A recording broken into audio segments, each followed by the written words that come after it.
నమస్తే, welcome to metro TV news. ఇక details చూద్దాం. తెలంగాణ ఏర్పాటును నేను ఎప్పుడూ వ్యతిరేకించలేదని హస్తిన సాక్షిగా జనసేన అధినేత పవన్ కళ్యాణ్ స్పష్టం చేశారు. కాంగ్రెస్ పార్టీ రాష్ట్రాన్ని విభజించిన తీరును మాత్రమే తనను అసంతృప్తి, అసహనానికి గురిచేసిందన్నారు. ఇక చాలా మంది దక్షిణాది నేతలు ఢిల్లీ మెడలు ఉంచుతాం, చొక్కా పట్టుకొని లాగుతామని మాట్లాడతారని, కానీ ఢిల్లీకి రాగానే వాళ్ల గొంతులు లేవవని ఎద్దేవా చేశారు. ఇక జనసేన నాయకులు ఢిల్లీ గొప్పతనం తెలుసుకోవాలని, జాతీయ సమగ్రతపై జనసేన ప్రత్యేక కార్యక్రమం ఢిల్లీలో చేపట్టిందన్నారు. తెలుగు రాష్ట్రాల్లో 20 లక్షలకు పైగా జన సైనికులున్నారని, పార్టీ ప్రారంభించినప్పుడు అధికారం వస్తుందో లేదో తెలియదన్నారు. క్లిష్ట పరిస్థితుల్లోనూ ప్రజల పక్షాన బలంగా నిలబడ్డామన్నారు. అయితే కొన్ని పార్టీలు వాటి మనుగడ కోసం దేశ సమగ్రతను దెబ్బతీస్తున్నాయని ఆయన మండిపడ్డారు.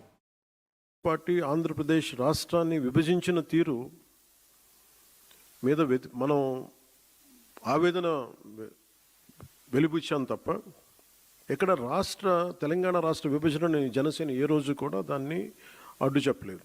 ఇది 2009 నుంచి నేను రిపీటెడ్గా చెప్తున్నా, this is my commitment and also Janasena's commitment for betterment of Telangana, for the statehood of Telangana.